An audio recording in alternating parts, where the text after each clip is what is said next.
It was a regular afternoon in Glasgow in the year 1936. Willie Malay, the legendary manager of the ancient Celtic club in Scotland, was deeply engrossed in his players' training. Amidst the football drills, a messenger interrupted Willie, insisting that some people had come to meet him, journeying by ship from far off India. A surprised Willie agreed to meet the visitors. Two men approached him, one confidently speaking as the other shyly hid behind the former. The former introduced himself as Hashim and the latter as his brother Salim. However, what he said next truly surprised Willie. "A great player from India has arrived by ship.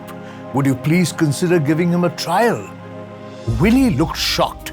Hashim continued, "But there is a slight problem. Salim only plays barefoot." Intrigued, Willie observed Salim, who stood in the background.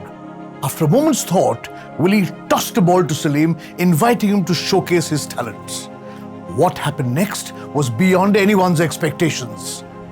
10 twinkling toes hypnotized the ball as Salim came to the fore, showing off his dribbling skills.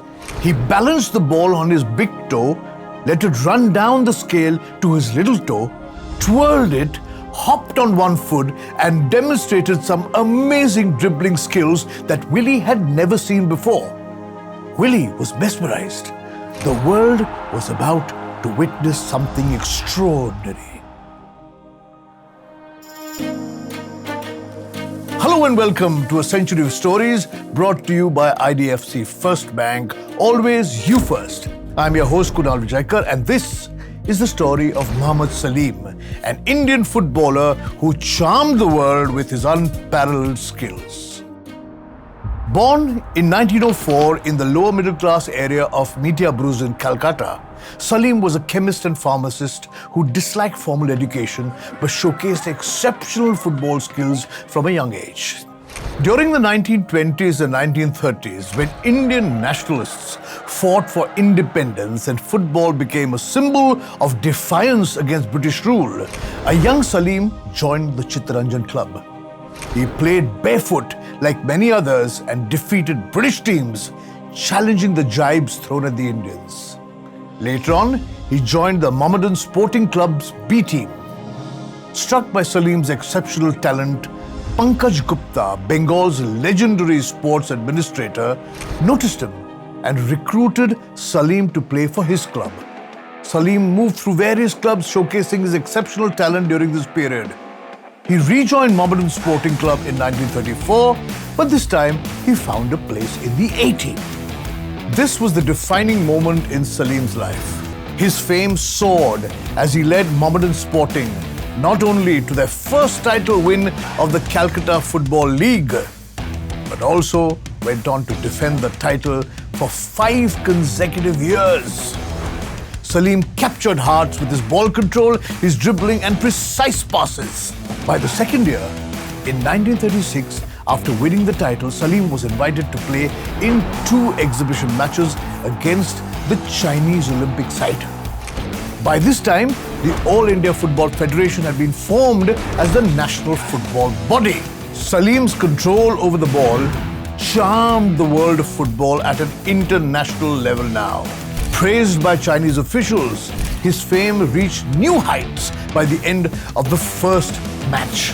Salim was selected for the second match as well, which was a civil and military football team formed by the AIFF. However, before the second match, something shocking happened that nobody could have imagined. Salim mysteriously disappeared, leaving the authorities baffled and the newspapers with headlines saying, "Star footballer missing, gone." AIFF placed advertisements in newspapers urging Salim to join the civil and military 11 immediately. However, in those days, the telephone was a rare utility and the internet wasn't even imagined, let alone social media. AIFF's efforts went futile as Salim was disconnected from all these happenings. He was seated on a ship deck en route to Britain via Cairo. Actually, Salim's relative Hashim had come down from England to visit Calcutta and witnessed the first football match between India and China. Having seen Salim's exceptional display, Hashim convinced him to try his hand at European football. Soon, with Hashim's help, Salim found himself at Celtic Park in Glasgow. Despite skepticism, Celtic's manager Willie Malay agreed to a trial. Salim, known for playing barefoot, astounded everyone during the trial, earning a spot in 2 upcoming matches. Debuting for Celtic FC in a 5-1 victory against Hamilton Academical, Salim became the first player from the Indian subcontinent to play for a European club. His magical performance continued as the Celtics won 7-1 against Galston, earning him the titles Indian Juggler New Style and the Barefooted Indian in the Scottish Daily Express. Salim accumulated a huge fan following in Scotland with chants of "Pass the ball to Salim, pass the ball to Salim." While Salim continued to hypnotize the opposition defenders and mesmerize his fans with his tightly bandaged bare feet, the Scottish print media kept filling pages with his name.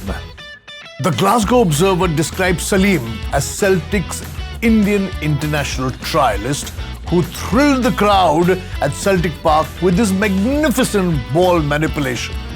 With his bare feet, every ball he touched went exactly to the place he wanted it to. Not 1 inch was it out. His crosses into the goal were simply begging to be nodded into the net.